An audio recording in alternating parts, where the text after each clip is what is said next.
So good to be here with you this morning.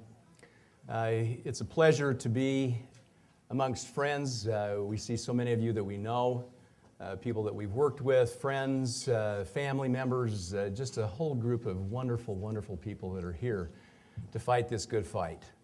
And indeed it is, and we're grateful to be a part of this battle with you. We'll be talking about the concept of battling today. And we know that everyone here has a specific kind of battle that they're involved in and engaged in as it relates to these issues. We all are, because of the things that we're having to deal with that were talked about and discussed in the first session. They wanted us to introduce ourselves first. I'm going to do that very, very quickly. I'm Dan Gray. This is my good colleague, Dorothy Maryon. My good colleague, Todd Olsen, will be presenting this session this morning. We are a part of the LifeStar Network, which is a program that has been put together for the treatment of addiction, sexual addiction, pornography addiction, and compulsive behaviors. We treat individuals and couples that are struggling with these issues, and we'll be discussing the couples issues here today pretty extensively. As many here know through experience with others, and maybe even in your own experience, that when pornography and compulsive sexual behaviors are introduced into a marriage, that it tears away at the very core and fiber of those relationships. We know that as we see people that struggle with this, the pain and the anguish that occurs, the feelings of desperation, betrayal that are there. So today we're going to discuss why these behaviors have such a negative impact on relationships, why trust and safety are lost when these behaviors are introduced, and how we can retrieve and acquire back those feelings of trust and safety in the relationship.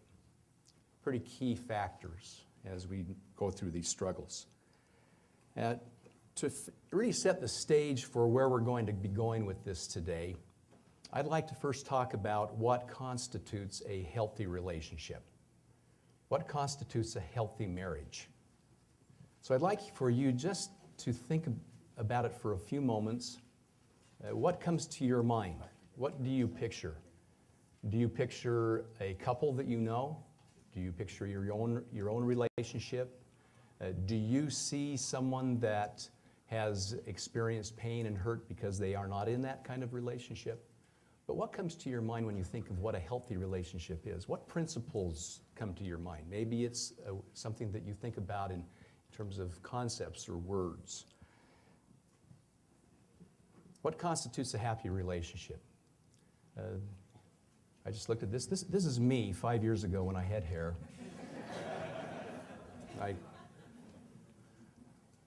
2 years ago? I wish.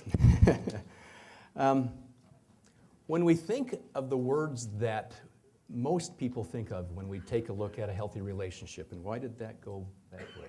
Okay.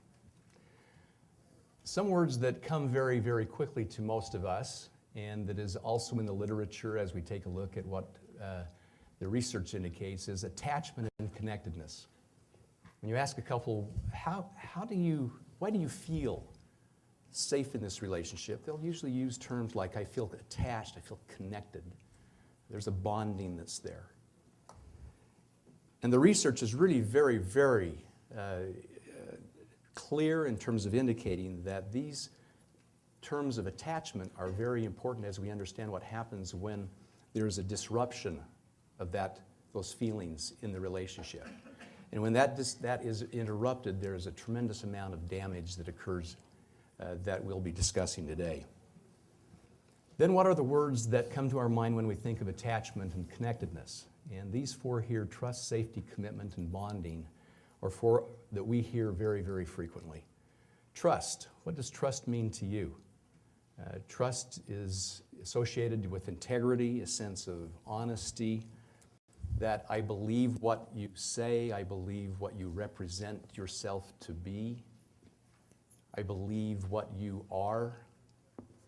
And then the sense of safety, if you kind of take a look at the underlying feelings of trust, safety is more related to emotion, a sense of well-being, a sense of peace.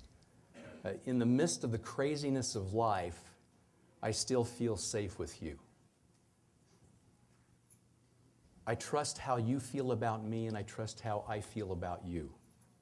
And that creates that sense of safety within. We won't talk much about this here today, but who has read the Twilight series? Yeah, you're right. There are many more. You're just not admitting it. Who's been to the movies? Okay. This is it's about a vampire, isn't it? Why is there such a furor about it? Why is there such an interest in it? Well, in my opinion, it's because we have an issue of safety and trust in the relationship. Think about Edward, a vampire, who has this great passion for his woman Bella. And why is she drawn and pulled to him? Well, he's a good-looking guy, sure. But she feels safe with this man. He has this incredible passion for life and for death, I guess. But he has this passion, and he has it for Bella. And there's a lot within him that says, I want to do her harm, but I'm committed to keep her safe. And so the real story is about a woman feeling safe with a man. That I'm okay with you. You're not going to harm me. You're going to protect me and protect my safety at any cost. When there's safety, there are no agendas. I'm okay with you. You're okay with me. So what creates that sense of safety? Well, there are a lot of things we could talk about. In fact, we could take hours in discussing this. A couple of terms I want us to be familiar with. One is a commitment. Now, I'm going to refer all of you to the April edition of Psychology Today. There's an article in here that talks about the love fix. And think about the description of commitment in relation to pornography use and when a person is not focusing their sexual attention and love on that person that they've committed to. Affirmation, which means then the connectedness between one another, affirming each other's love, promotes trust in the partner and strengthens commitment, and commitment is a key predictor of relationship durability. It creates positive bias towards each other. It immunizes the relationship against potential distractions, all those perfect others. It motivates the derogation of alternative partners. It creates the perception that even the most attractive alternative partners are unappealing. Attention to them gets turned off. Partners see each other in ways that enhance their connection and fend off threats. Again, back to what constitutes a happy relationship. Oxytocin, I'm going to talk about it in relationship to bonding. That bonding relationship, that feeling of being connected again. We're learning that it isn't just a psychological issue, it's a biochemical issue as well. As we understand the nature of what happens when two people come together in a committed relationship and then have a sexual union together, there's some pretty magical things that happen. We know that, we feel it. But we're now knowing through the study of the brain and the effects upon the brain of sexual arousal patterns what happens to us internally in creating that bondedness with that partner or that trigger that we're connecting with. And keep in mind, this is in relationships where we're connected and loving, and it also affects those that are looking at pornography or disrupting that connection to their partner and attaching this bondedness to a picture or an image in their mind. What is oxytocin? It's been known as the bonding hormone between a mother and a newborn child. We've known that for many, many years. We now know because of the studies that it not only helps with that bonding between the mother and her child, it helps with the release of breast milk for feeding at the child.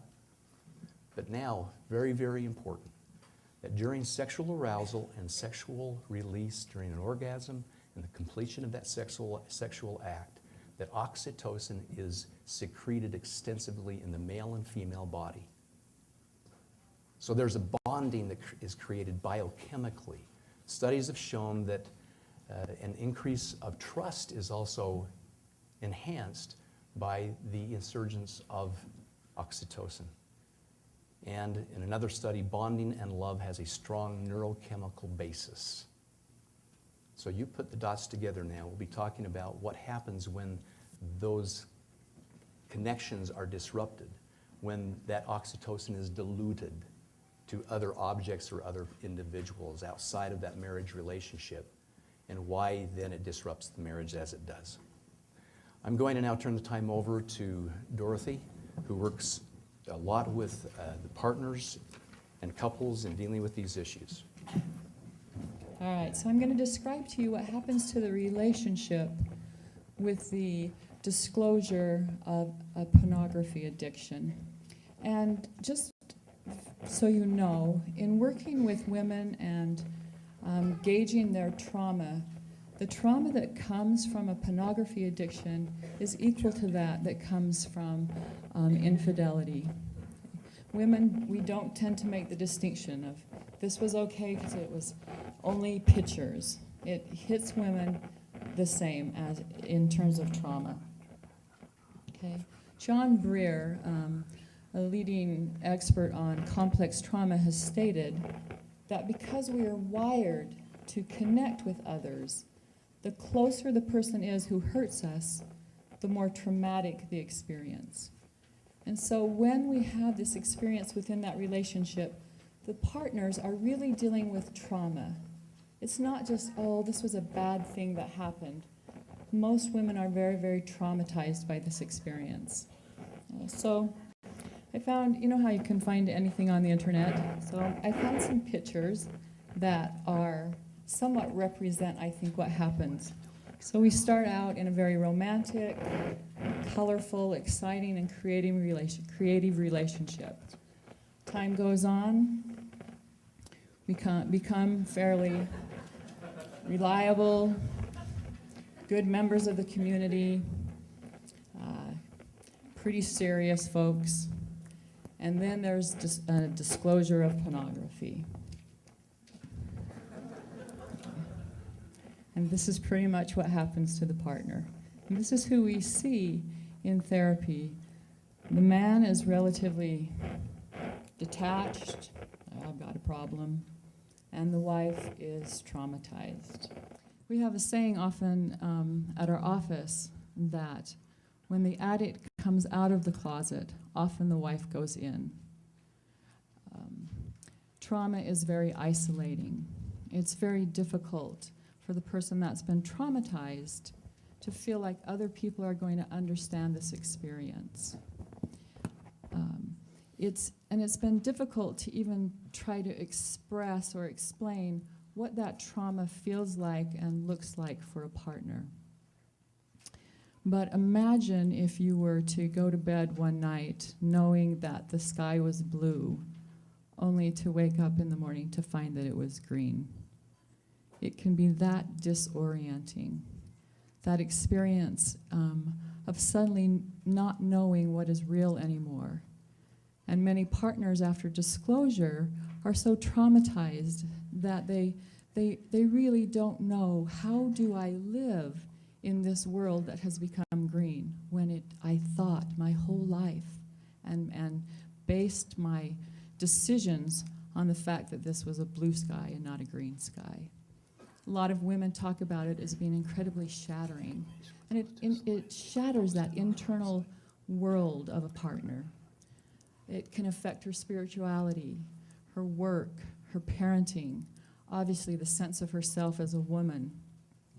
I think probably one of the most painful things to see is it often changes how she views the world.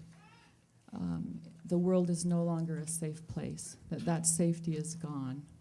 I had one woman that came into therapy and she said, I spent the day looking through scrapbooks of the family, and I would come across pictures of us, and we're happy, we're smiling, and then I realized he was acting out at that time. I don't know if we were happy. I don't know anymore what is real. It tends to completely begin to unravel a person's history and their past. Many of you will come in contact with someone who is going through this experience in their relationship. maybe some of you have gone through this experience, but I want to just briefly go over some of the symptoms of trauma so you can be aware of what partners often go through. Okay, and I'm not going to, they're on the handout that we're going to give out to you, so I'm not going to read them all, but I just want to point out a couple of them. You know, there is fear and anxiety, irritability. Some of the women talk about this sense of intrusive thoughts of the trauma are so difficult because it becomes consuming. They can't get it out of their minds. They go over and over and over what they've heard. They go over past events, and it begins to kind of take over their lives. Okay. Feelings of panic or being out of control. Obviously, difficulty trusting. Feelings of betrayal. And probably one of the biggest things that we see are that most partners will take on a sense of responsibility or self-blame for the addiction. Most of them will say, I think I wasn't enough in the relationship, because if I had been, and then fill in the blank here, prettier, thinner, a better cook, more interesting, he wouldn't have gone outside the relationship to get his needs met. And that is probably one of the most damaging pieces of this for women. Okay. Obviously, what comes with that is a deep sense of shame. And so a woman, again, that contributes to the isolation. Who do I tell about this? I am kind of ashamed because I'm afraid it was partly my fault. And then we see a lot of preoccupation with body image. I'll have women say to me, I can't look in the mirror anymore because I think about what he has seen and I know I will never measure up to that. And I hate my body. Okay. A partner's response to this type of betrayal typically falls into something that we call a trauma response or a trigger, meaning they have a very strong emotional response to a perceived threat triggered by the past trauma. So a trigger or a trauma response will come forth from something in the environment, something on the media, and it literally triggers the partner back into that pain and some of those symptoms that you've seen. That's why sometimes, you know, when people will get advice with this and they say, well, you need to leave things in the past. Well, when you're being triggered and having trauma responses, things are not in the past. They're very much in the present and have to be dealt with kind of in the present. So a trauma response or a trigger is, you know, depending on the way the partner has found out and the existing relationship, but it can be something as simple as sitting down to watch the news and hearing about another celebrity's infidelity. And that can just trigger that partner back into those fears those feelings of betrayal. It can be something as simple as driving down the street and she realizes that she just passed the store where he rented DVDs or videos. A few years ago, I think for some reason, everybody that went to the University of Utah was on a mailing list for Victoria's Secret or some magazine, something like that. And so all these women suddenly received these catalogs in the mail. Big trigger of why are we getting this? What's happening? It can be as simple as a husband saying, hey, I'll be home at 6, and he doesn't come home till 6:30. By the time he comes in the door, she's been triggered. She's in anxiety, she's angry, she may rage at him. He's like, I was stuck in traffic. Okay. But all of that emotion is pulled back into that moment. And we're going to talk a little bit later on what to do with that.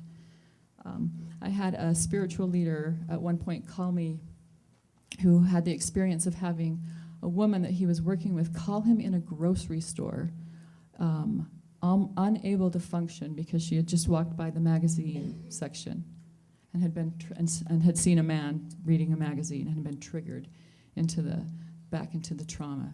And the trauma is those feelings of not being safe. It's particularly hard if in that relationship the husband has been the one that woman has turned to for her safety. Okay? And so suddenly she can't turn to him anymore. He doesn't feel safe. She may even see him as dangerous. You can see how difficult that can be within that relationship. Okay. So we're going to talk about what the addict can do to start to restore safety, but just in a more general sense, if you are a friend or a neighbor or a spiritual leader, a sister, a mother, and this is obvious, but the biggest piece is to listen, to give that person a chance to talk and then talk and then talk. One way of helping to move through trauma is to be able to talk about it in a place where they feel safe. It's important to encourage that person not to make any major life decisions in that moment, because again, a lot of that is coming out of a sense of trauma, if that's possible. We need to allow for the experience of grief. Grief takes a long time. Most of us get impatient with it. Okay? We can listen for a little while and then we're saying, really? You still feel bad? It's been a month. Okay? We need to do a better job at just being with people as when they're sad. Okay? And then we need to understand their ambivalence. On the one hand, they're devastated. They're angry at the addict. They're just distraught that their partner would do this. On the other hand, this has been their safe place. They're in love with this man. He's the father of their children. They have years in history together. Okay, so there's going to be ambivalence there. And so it's important that you don't step in and say, well, yeah, he's an idiot and you should divorce him. Because that pushes her into that place that says, yeah, but he has been there for me in the past, right? So you don't want to do that to someone. There's a beautiful quote by Catholic priest Henry Nouwen, who I think describes this very well, and I'm going to read it very quickly. It says, being with a friend in great pain is not easy. It makes us uncomfortable. We do not know what to do or what to say, and we worry about how to respond to what we hear. Our temptation is to say things that come more out of our own fear than out of our care for the person in pain. Sometimes we say things like, well, you're doing a lot better than yesterday, or you will soon be your old self again, or I'm sure you will get over this, or maybe you should focus on forgiveness. But often we know that what we're saying is not true, and our friends know it too. We do not have to play games with each other. We can simply say, I am your friend. I am happy to be with you. We can say that in words or with touch or with loving silence. Sometimes it is good to say, you don't have to talk. I am here with you, thinking of you, praying for you, and loving you. The one that's struggling with the addiction, the addict, often carries with them a great amount of shame. And when confronted by their partners,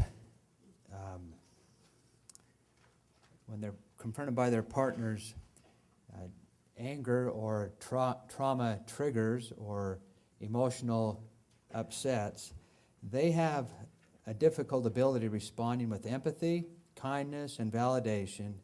It gets overshadowed by the overwhelming sense of shame and rejection that they feel. And so they don't respond really well at first. And that's what we want to talk about today. Here are some mistaken responses to trauma and triggers.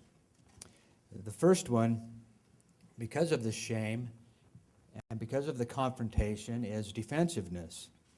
The person wants to instinctively protect themselves, and so they'll get defensive. And you all know the different techniques that you use to be defensive. The second one is the victim stance. Listening to your partner's pain or anger will often trigger feelings of shame and sorrow. You may feel terrible about your partner's pain and proceed to beat yourself up emotionally. I'm no good. I'll never be enough for her. I'm such a failure. Nobody understands how hard this is. What about me? And when is she ever going to start looking at her stuff? The person is not safe for his partner when he does that. She's saying to herself right there, great, I go to him with my problem, and now he's the victim, and I'm going to take care of him. And so she's not safe there either. She is actually re-traumatized with that. Turning the table is quite a common one because it's another defense mechanism. When the partner has a legitimate complaint about her husband, she's, hey, I've been triggered, like those triggers that Dorothy was talking about, and he's been doing good for 2 months or even 6 months or a year. It doesn't matter how long that is. But he responds to her in such a way and turns the table and makes it look like she's to blame. And she walks away apologizing and scratching her head, wondering, I had a legitimate complaint here. I know I was right, and I'm the one saying sorry and walking away. And so the addicts have an ability to turn the tables and make the person look like something that they've done, changing the subject or whatever, and turn that around and make the person look like that they are to blame. We often call that crazy making. Stuck in logic and reason is one of the most common ones that men will do. They will know they're doing good. They'll feel that in their soul, and they just know it. And so let's just say a guy has a couple good months of his recovery. He's doing really well, and the wife has some complaints. And he knows she's not right. No, I haven't looked at anything, I promise. And he starts going through all logic and reason, and look what I do with the kids, look what kind of dad I am, look what I'm doing with the neighbors, I bring home income, and he falls into logic and reason, and she's not safe on that one either because he's not battling for her heart. He's basically defending his stance. He may be true and accurate on that, but this is not about right or wrong. When you get into reason and logic, you just fall into the trap of right and wrong, or correct or incorrect. Ignore and avoid is a typical one where the wife might be triggered. Let's say the husband comes home and he can sense that the wife is a little off, and she may have been triggered on something during the day. He can tell that. And so what does he do? He avoids it, hoping she'll work it out on herself and hoping she doesn't bring anything up. Let's just let this go, and hopefully it will work out. These are some real common responses to trauma triggers that are not what we want to have. Through scientific research, we now have evidence that sexual addiction creates changes in the brain that impair judgment and the ability to emotionally respond to others. And some of the research that are out on the bookstore out here, He Restoreth My Soul. Don Hilton is a neurosurgeon out of Texas, and he focuses on that. If you want a good book to read, that one will help you a lot. Understanding the biochemical nature of what happens to the prefrontal cortex with someone struggling with drugs or addiction of any kind, including pornography and sexual compulsive behaviors. Knowing the brain changes can be repaired is very reassuring to us. When the frontal cortex is damaged, and we just listed just a few bullet points here, there are many, many other functions of the frontal cortex versus the repaired, healthy brain. The unavailability of emotions versus I have the ability to feel and express my emotions. Those who are struggling with sexual addiction have a real hard time with affect regulation and dealing with the wife coming to the husband with a complaint. They don't do that very well. They fall back into the fight or flight mode with all those defense mechanisms we just talked about. They have poor judgment, they lack empathy and validation, and the impulse control problems are there too. Basically what Dr. Hilton talks about in his book is their brake system is not functioning. They have no brake system. We'll talk in a moment about what to do about no brake system. versus having a good judgment, empathy, impulse control, and having a healthy brake system operating. Creating safety and restoring and repairing the brain. Number one, the most important thing to do is get into recovery, achieve sobriety, work hard at recovery. The wife will see that. She'll see that the husband's working hard. His main focus is that. Sometimes husbands will get into treatment because they want to save their marriage. Sometimes they want to avoid pain. We don't care why they get into treatment. We want them to stay for the right reason. The right reason is so they can get better and so they can heal themselves. If they do that, they will save their marriage. Doing whatever it takes. We have people that move out of state. They come to a place that they know where there's treatment, or out of a city that's not been a good city for them.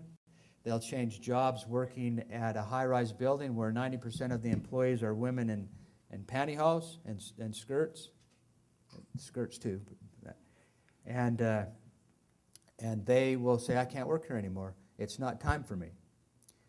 And so they'll quit their job. They'll take all the TVs out of their house. They'll do whatever it takes. They'll read whatever it takes. They'll start their exercise program. They'll follow what the treatment program says to do. Transparency and honesty. That one right there, and we'll have a couple quotes from some of our people that we've had in treatment in just a moment about this. Transparency, honesty. That is the most important thing that you can remember in recovery, because secrets are the lifeblood of addiction. So not only for the person in recovery to be totally honest and totally transparent, but for the spouse, it creates a great deal of safety. As Dorothy mentioned, the spouse would much more want to know the truth, even if it's a yucky truth, than to be lied to. I just want to know. It will create safety for me. Becoming intentional and proactive. I will do this. It's like battling. It's like I'm going to go forward, and this is what I do. I never wait for my wife to come to me. I go to her. I check in with her every night. Hey, let's check in. I want to let you know about my day. I will text my wife during the day. I will write her a note. I will court her more than I did before we were married. I am intentional in what I do, and I am proactive. Battling for your partner's heart. Some addicts have used the idea of battling for their wife's heart as a way to define proactivity. They use the word battling because it indicates that to earn back their partner's trust, they will have to fight for it. Battling implies action. It implies preparation and practice and diligence. It also implies a commitment and a belief in their cause. They have found better successes in recovery when they have defined themselves as warriors rather than victims to their addictions. I am not going to be a victim. I am going to fight. This took me out for a while. It will no longer take me out. Dan, why don't you read a couple quotes? And these are direct quotes, just real short. I cannot afford to hide things anymore. I no longer will. If I am struggling, I immediately let my wife know. Another one, being transparent is the best thing I do to provide safety for my wife. She has open access to my BlackBerry, my phone, and my email account. I check in with her during the day with text messages and phone calls. I also court her and pursue her more than I have ever done in my life. And Dorothy has one from the partner, I believe. Bob and I had been working on honesty in our marriage. As our anniversary was approaching, I shared with him that special occasions like birthdays and anniversaries and holidays were triggering, because he just expected that on those days we would have sex. Bob took a minute and then apologized and acknowledged that in the past he had felt entitled. He said he wanted to take the pressure off of me and suggested that we put sex on the back burner around holidays and special occasions, and we just focus on being together and having a good time. Here's a good tidbit If you do not pay attention to her pain, she will. I promise she has not forgot. And if 2 weeks go by and she hasn't been triggered by anything, the avoid and ignore person is going to go, oh, sweet, wrong idea. I promise she has not forgotten about the pain. So the person brings up the pain. Even when everything's been going well for a month? Yes. And you can do that by saying, you know, we've been getting along for a month. There hasn't been a lot of triggers lately. And it just reminded me about how tumultuous I have made your life prior to this. I have caused you a lot of pain. If you do that, you will create safety for your partner. If you do not pay attention to her pain, she will. Remember the mistaken responses to the traumas and triggers: defensive, victim, turn the table, ignore and avoid, stuck in reason and logic. And you can probably make up some of your own that you've seen or experienced yourself. We don't want to do that. We want to do some training just briefly on what to do instead of that. A new way of responding. And this format that we've outlined here is a really nice format to try and also to teach. And it's an easy thing to do. You just fill in after the dots. The ways of responding. The fact that, let's just say that the person was triggered by the anniversary. The fact that you were triggered by this and that you got so upset about that is total evidence that I have caused a lot of pain for you in your life. No wife should ever have to go through that. For that, I'm very sorry. I want to reassure you that I am in recovery and I am doing my best. Again, I'm very sorry. What can I do for you? The advice to wait for 1 year from the beginning of treatment before any major decisions are made is a really good idea, because a lot of things will change during that year. Some helpful hints: weekly dating, and some of these are all in the handout. There's a couple things that are not in the handout. Checking in on the 9 emotions. That's not a bad idea to do that at least once a week so that the person can get familiar with their emotions. This is a list of what one man provided. That's in your handouts for his partner, and some commitment on being proactive. And the humble warrior's heart, we wanted to talk a little bit about that. Is that in the handout? Yes. Okay. For those who are ecclesiastical leaders, we have 2 lists here for most helpful when working with spouses and least helpful. And if you would want to contact us on our website, we will go ahead and email that to you, and we may even just post that on our web for you. And let's go out there and create a lot of safety. Thank you.